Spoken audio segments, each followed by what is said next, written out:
You ask Tiger to solve. This deals with linear equations with one unknown. The final result is x equals -9. Let's solve it step by step. Simplify the expression. Group like terms. Simplify the arithmetic. Swap sides.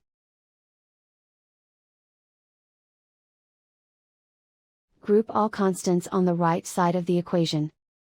Subtract 9 from both sides. Simplify the arithmetic.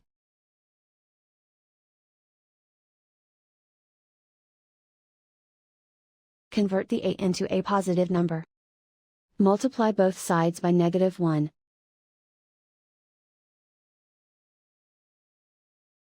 Remove the ones. Simplify the arithmetic. And so the final result is x equals -9.